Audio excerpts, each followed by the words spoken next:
Pretty Shield, a woman of great strength and wisdom, came into this world around 1856. She was married to Goes Ahead, a strong Crow scout who served alongside the United States Army, including George Armstrong Custer. Pretty Shield was also the niece of Half Yellow Face, a respected Crow leader who led the Crow Scouts attached to Custer's 7th Cavalry Regiment. Known for her sharp mind, wisdom, and unyielding courage, Pretty Shield's understanding of her people's ways is invaluable. Her first-hand account of the Battle of Little Bighorn, where her husband fought with Custer in 1876, stands as a testament to her unbreakable spirit. Through her stories and knowledge, Pretty Shield has made lasting contributions to history, captivating scholars and storytellers alike. But before we delve into her story, don't forget to like and subscribe to our channel to support our community. Wasn't Goes Ahead with General Custer on that fateful day at Little Bighorn? I asked. Pride filled Pretty Shield's face as she answered, "Yes, and as a remembrance, the great chief in Washington sends me a paper every moon cycle. I trade it for $30, which I use to help my grandchildren, though a bit more would be welcome." When I asked her to share her story, Pretty Shield stood, walked to the door, and looked out at the hill dotted with white markers, the resting places of General Custer and his brave soldiers who fell on June 25, 1876. "Were the soldiers buried?" I inquired, standing behind her. Her reply was unsure. "I don't know, sign talker, but I remember the smell of death hanging over the land that summer after the battle, forcing us to leave, as the scent was too much to bear." With a heavy sigh, she returned to our quarters, remarking, "War is a curse, for it always takes away those we love." Continuing her tale, she spoke slowly. "I was a young woman when son of the Morning Star, General Custer, faced our old enemies, the Lakota and Cheyenne, at Little Bighorn. Many of our young men went with General Terry, and over 100 more, maybe 50 beyond that, joined General Crook, who was beaten by Crazy Horse and his warriors at the Rosebud. Besides them, many Crows fought alongside Son of the Morning Star, and it's their story you wish to hear. I'll start from the beginning. We were camped above the mouth of the rotten Sundance Teepee, Clark Fork, when a group of blue soldiers arrived, asking our chief for scouts. These soldiers had come across the Elk River, Yellowstone, in a fireboat, visiting us when the leaves were just beginning to sprout. Our chief welcomed them with a feast, and they spoke with our warriors. As a woman, I wasn't part of the council, but 25 of our young men agreed to meet the soldiers at the mouth of the Tongue River. Half Yellow Face, my uncle, led them. On their second night of camp near what is now Forsyth, the Lakota stole every horse from our Crow group. The Crows, now on foot, had yet to see the white man's way of war. My husband, Goes Ahead, was with them. These memories brought a smile to her face. "The Lakota were clever horse thieves," she acknowledged. Indeed, the Lakota could steal horses with a skill that matched, even surpassed, that of the Crows. Often, we had many Lakota horses, sometimes in the hundreds. She laughed. Regaining her focus, she continued, "It was necessary for someone to return to our village to fetch horses, as the Crow Scouts couldn't continue without them. When 2 went back for horses, 12 more warriors joined them to meet the group, who were still on foot. Without an interpreter, the Crow Scouts relied on a half-breed Lakota to speak for them when they arrived at the soldiers' camp near the Tongue River. Our village, a sprawling collection of lodges and horses, moved to the long drop. A Shoshone warrior came, asking for more Crows to join General Crook at Goose Creek, near where Sheridan, Wyoming, stands today. He claimed together they would defeat the Lakota and Cheyenne. But instead, General Crook lost the fight. The Crows and Shoshones who fought with him also suffered. I believe they fought well, despite the blue soldiers picking a poor battlefield against Crazy Horse at the Rosebud. Over 100 of our young men, perhaps close to 150, went with the Shoshone warriors sent by General Crook. Plenty Coos, a young chief, carried their pipe. Other leaders like Flathead Woman, Medicine Crow, and Alligator Stanhope went with them. I can't tell you the battle's details, but I remember Bull Snake coming back, badly wounded, and many blue soldiers were dead. We moved our village to Yellow Willows to avoid the fighting. With so few young warriors left, we stayed quiet until our men returned. When they came back, the village came alive. The women hurried to find their men, asking if they were safe. Pretty Shield paused, her eyes full of thought. Leaning closer, she whispered, Did the men ever mention a woman fighting with General Crook at the Rosebud? No, I replied, curious. Pretty Shield chuckled. They don't like to talk about it. She leaned in, a sly smile on her lips. But I'll tell you, we crows know this story well. I take nothing from the men, just speak the truth. Yes, a crow woman fought at the Rosebud too. One who was hard to define. Not quite a man, not quite a woman. She looked like a man, but dressed as a woman and had a woman's heart. Her name was Finds the Men Kills Them. Pretty Shield's voice lowered, her eyes gleaming with mystery. She wasn't as strong as a man, but was wiser than a woman. The other woman, the magpie, was wild and free, tied to no man. She was both bold and brave, her beauty like the stars. Pretty Shield's gaze drifted as if lost in the past. I know little of the Rosebud battle, only what my husband, Goes Ahead, told me. When the warriors came back, their songs filled the air, telling of their fortune. I saw the two women, Finds the Men Kills Them and the magpie, riding and singing with the men. Finds the Men Kills Them held a gun, while the magpie waved a coup stick with a single eagle feather. In the fight, both women showed great courage. When Bull Snake was wounded, Finds the Men Kills Them ran to him, firing at the Lakota with fierce determination. The magpie circled them, singing her war song and waving her coup stick. When the Lakota came to take Bull Snake's scalp, the magpie charged.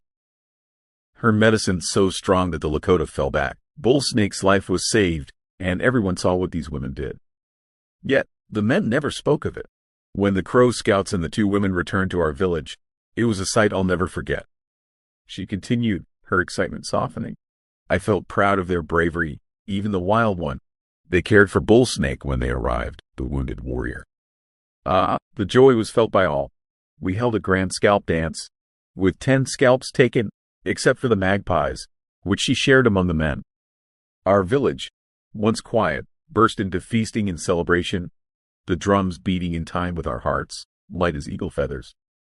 The women, who had been anxious with so many warriors gone, now found joy, where before we had been silent. But my own man, Goes Ahead, was still away, with Son of the Morning Star and the other soldier chiefs at the mouth of Tongue River. I longed for his return. In those days, women often wished for their men to come back from war or raids against the Lakota, Pecony, Arapaho, or Cheyenne. And still, those were good days. Now, after telling you of our journey, I reached the story you asked for, the fight at the Little Bighorn. When Son of the Morning Star left the soldiers' camp at Tongue River, he went up to Rosebud. My man Goes Ahead and 6 others, White Swan, Half Yellow Face, Hairy Moccasin, White Man Runs Him, and Curly, were his scouts. The land was thick with Lakota and Cheyenne, like ants on a fresh buffalo hide. Our Crow Scouts saw this from the signs, tracks, old fires, half-eaten buffalo, all showing the enemy was moving fast. My man Goes Ahead, White Man Runs Him, and Hairy Moccasin scouted ahead of Son of the Morning Star and his Blue Horse soldiers. Half Yellowface, my uncle, carried the pipe and led them, while Curly stayed close to Son of the Morning Star. Curly said he was sick, and maybe he was. Knowing what was coming could make anyone feel like resting. Maybe what he saw ahead made him ill. It was enough to make anyone want to lie down for a while. Do you know where Busby is? She suddenly asked. Yes, I answered. Busby didn't exist back then, she chuckled. The 3 Crow Scouts, ahead of Son of the Morning Star, found signs of many Lakota lodges recently occupied. Some fires were still smoldering, and they managed to capture a few Lakota horses. This was the same camp that had defeated the 3 Stars, although they didn't yet know that Crazy Horse and his warriors had been victorious at the Rosebud. My man Goes Ahead, along with Hairy Moccasin and White Man Runs Him, realized that there were more Lakota and Cheyenne ahead than the soldiers had bullets. They thought it wise to inform Son of the Morning Star, so they returned to warn him. But he simply said, "Go on again," and took a drink from a bottle covered in straw hanging from his saddle, seemingly unconcerned by their warning. Goes Ahead and the other 2 Crow Scouts continued as instructed, but when they reached the site of the large Lakota village, they waited for Son of the Morning Star and his horse soldiers to arrive. They knew better than to go any further alone, given the overwhelming numbers of Lakota and Cheyenne they had seen. When Son of the Morning Star arrived, he asked about a better place to camp, and Goes Ahead suggested a creek, known to white men as Thompson, with cool, spring-fed waters. The Blue Horse soldiers made their camp there. Before dawn the next day, the Crow scouts resumed their reconnaissance. By mid-morning, they came upon the largest village they had ever seen, spread out along the Little Bighorn River. The valley was filled with lodges, and the hills teemed with Lakota and Cheyenne horses as far as the eye could see. Goes Ahead admitted feeling a sense of fear at the sight of so many lodges. He, along with Hairy Moccasin and White Man Runs Him, retreated up the creek known to white men as Reno, where they encountered Son of the Morning Star descending the creek. They warned him of the massive numbers of Lakota and Cheyenne, far exceeding the soldiers' ammunition, and urged him to reconsider. But Son of the Morning Star, like a leaf caught in the wind, was destined for his fate, unaware of the danger. She pressed her fist to her forehead and shook her head. He would not listen, she murmured. He was brave. Yes, a brave man. 2 bodies. A half-breed interpreter listened closely, she continued. He warned Son of the Morning Star, you can still escape safely. But the soldier chief was determined to fight, driven by a destiny that led him to death, taking others with him. Goes Ahead told me that Son of the Morning Star indulged heavily in the contents of the straw-covered bottle. On 2 bodies' warning, he made a grave mistake by splitting his Blue Horse soldiers into 3 groups, sending 2 away from him. Pretty Shield's emotions deepened as she spoke. She rose and leaned over the table. It was then that Goes Ahead prepared for battle, adorning his hair with breath feathers. The little chief, Reno, left as ordered, along with the Arikara scouts, White Swan, and Half-Yellow Face, who made a mistake by following. Curly, claiming to be ill, fled. I know these things to be true because Goes Ahead saw them with his own eyes. Reno crossed the river, started firing, then retreated, seeing how the fight would end. Anyone could have seen how it would turn out. Goes Ahead was beside Son of the Morning Star as he rode into the waters of the Little Bighorn. He heard a Lakota warn 2 bodies, turn back, or you shall die. Yet, Son of the Morning Star pressed on, entering the water with 2 bodies and his flag bearer. There, he met his end, along with 2 bodies and the flag bearer. As Son of the Morning Star fell, the remaining blue soldiers retreated up the hill. Goes Ahead, White Man Runs Him, and Hairy Moccasin fled, seeing there was no hope left. Goes Ahead showed me the exact spot where Son of the Morning Star died in the waters of the Little Bighorn. They fled up the small creek that flows into the Little Bighorn, just above where Son of the Morning Star met his fate. I will take you there and show you. They ran with haste until they reached the packers, who were surrounded by the blue soldiers' supplies and ammunition.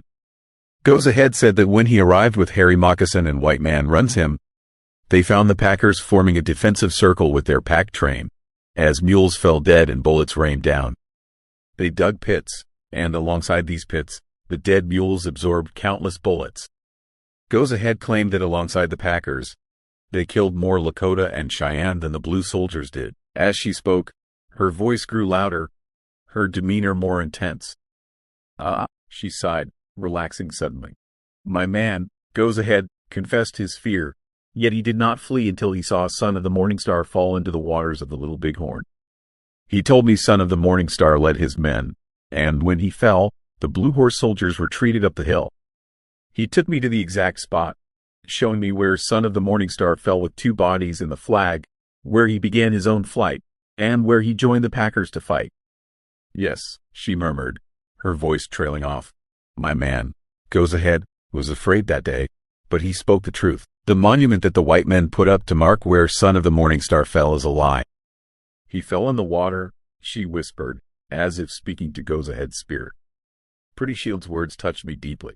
Goes Together, our interpreter, set aside her buckskin work, seemingly moved by the old woman's emotions. When Pretty Shield spoke again, her words surprised me. The sun was well past its zenith when the yelling and shooting stopped, she said evenly. White Man Runs Him then spoke to my man, Goes Ahead, and Hairy Moccasin, urging them to leave before the enemy charged their position. The 3 Crow scouts rose to leave, now armed with soldiers' guns, hoping to reach their people. Where are you going? The chief packer asked. White Man Runs Him cleverly replied, We're going to get a drink of water. The packer chief handed each of them a canvas-covered canteen to fill and return, but every man who had tried to do so had been killed. The Crows did not pursue the water, nor did they keep the canteens. Instead, they followed Reno Creek upstream until they reached the pine trees, where they encountered 4 Lakota scouts who had been watching from a distance, not involved in the battle. One of these Lakota scouts, riding a gray horse and leading a sorrel mule, lagged behind. Goes ahead killed and scalped him, taking the gray horse, which he gave to white man runs him. They took turns riding the horse, having lost their own in the fight. I still remember that old gray Lakota horse, its back sore and its age making it nearly useless. The sorrel mule escaped Goes Ahead's grasp, but not the gray horse, whose rope got tangled in its legs, allowing Goes Ahead to capture it. These events took place in the month of June, when the leaves are fully grown. When they reached the Bighorn River with his companions, Goes Ahead found it swollen and dangerous to cross. The water had spread wide, and rain was falling in the darkness. They began to swim, unable to see the opposite shore, and thought they had reached land when they arrived at an island, where they rested before continuing across. The spot where they reached the Bighorn is where the city of Hardin stands now. Exposed and hungry, the trio rested on the island, having discarded their battle clothes and neglected to retrieve them. The gray, rainy day brought cold and hunger. Their last meal had been the morning before the fight at Little Bighorn. As they rested, Goes Ahead saw 2 scouts on the distant hills, whom he believed to be Crows, though the others feared they were Lakota. He called out and made signs, and the 2 scouts, who were indeed Crows, came to the water's edge and signaled that all the Blue Horse soldiers had been killed. One of these Crows, No Milk, who had been with lame white man, crossed the river and gave Goes Ahead and his companions bacon, soldiers' bread, and clothing. He warned them of approaching walking soldiers, burdened by 6 wagons, and reported the deaths of White Swan and Half Yellow Face, the 2 Crow scouts who had mistakenly joined the little soldier chief, Reno. More Crows who had been with the limping one Gibbon and the other one Terry crossed the river, deciding not to return to the walking soldiers. When they arrived at our village on Arrow Creek, confusion and tension filled the air. Mistaking them for Lakota, a war party launched an attack, and Goes Ahead had to take down 2 horses to stop the violence. This incident showed how everyone was on edge during those troubled times, where it seemed everyone resembled the Lakota to us. The warriors were nervous, and their return home was marked by sadness. Though I was relieved to see Goes Ahead, the news of Half Yellow Face and White Swan's deaths hit me hard. The mourning was deep, with family members of the fallen giving away their belongings, cutting themselves on their arms, legs, and heads until they were covered in blood. My father was about to start mourning his brother, Half Yellow Face, but Goes Ahead urged him to wait, saying, "Give it 4 days, and if your brother does not return, I will mourn with you." That night, our people grieved not only for their loved ones but also for Son of the Morning Star and his blue soldiers who perished in such a senseless way. She suddenly stopped speaking, her gaze focused on the wall above me. Excessive whiskey, Sime Talker, may have clouded the judgment of that great soldier chief on the day he died, she continued. I've seen the harm whiskey can do. Our chiefs have signed papers with their thumbs while under its spell. Our elders were not used to whiskey. The first time I saw a Crow warrior drink whiskey was when a fireboat exploded on the Big River, scattering barrels along the shore. Some of our men drank and acted foolishly, making us laugh.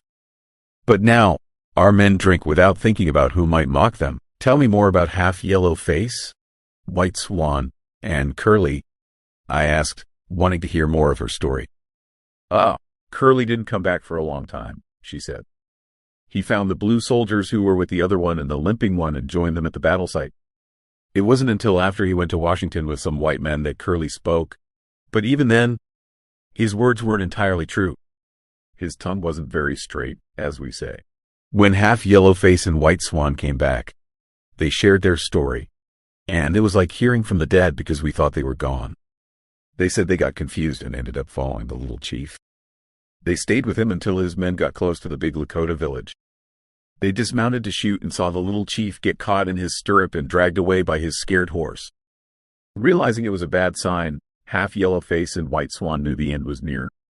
They ran to a hole in the hill, the one Goes Ahead, and my uncle, Half Yellow Face, showed me, and I'll show you too. I remember their story, told like the dead speaking, and the hole in the hill where they hid from the chaos. The Lakotas set fire to the land around the hole, trying to force them out. It was there that White Swan got shot in the hand, an injury that never fully healed. He also had wounds on his foot and shoulder, though the shoulder wound was just a bloody mark. Not severe. They stayed in the hole for 2 days and 2 nights, choking on the smoke from the Lakota fire, along with some Arikara wolves. The air was thick with smoke, and it seemed like the Lakota would suffocate them. Finally, the Lakota and Cheyenne left the Little Bighorn, and the walking soldiers came. Half Yellowface said they were relieved to see the walking soldiers because White Swan's wounds were getting worse, and they all needed food. They were glad to see the walking soldiers because they knew they'd get help and something to eat. She paused, then seemed to reconsider her earlier remarks about General Custer, saying, even if Son of the Morning Star hadn't split his forces, he would have been defeated and killed because he was misguided. If the other one, 3 stars, the limping one, and Son of the Morning Star had united, they might have beaten the Lakota and Cheyenne. But no single leader could have done it because the enemy was too many. 2 years after that fateful day, Half Yellowface took my man, Goes Ahead, and me over the battleground, telling us what had happened in great detail. I can guide you through it and share his exact words. Indeed, for over a year, our people found the remains of blue soldiers and signs of Lakota fire from the Little Bighorn. I remember that during the summer after the battle, our men found 4 blue soldiers, including a chief, near Big Shoulder, on Bear in the Middle Creek, 6 miles from where the battle took place. It was a somber reminder of the devastation. Suddenly, Pretty Shield stood up, her blanket slipping to the floor. She glanced at the window and said, "The sun is low. I've spoken of war and forgotten my grandchildren. I must return home. As I had some business at the trader's store, I went with Pretty Shield, and I was glad I did." Her brief visit inspired an Indian, about 60 years old, to tell the trader stories about his man, Goes Ahead. He said, "Goes Ahead took me to the place and showed me where General Custer died in the water." The old Indian was speaking in pidgin English when I arrived. He also showed me where White Man runs him, and Harry Moccasin went up a small creek, met the Packers and their train, and fought there. I remember that when I was young, I knew Big Nose, a Lakota warrior, who said he killed General Custer himself. He said the general fell in the water along with his half-breed interpreter, who the Crows called Two Bodies, and whose white name was supposed to be Mitch Boyer. He shared more details, most of which didn't matter much to me, except for the part about finding the bodies of 4 cavalrymen 6 miles from the Little Bighorn battlefield. One of those dead soldiers was an officer, he emphasized, confirming Pretty Shield's story. I hadn't doubted her account, which accurately told her man's experiences during the Battle of Little Bighorn. Still, I was pleased to have this confirmation. I hope this first-hand account gives you a new perspective on the Battle of Little Bighorn and the Great Sioux War of 1876. Stay tuned for more videos like this.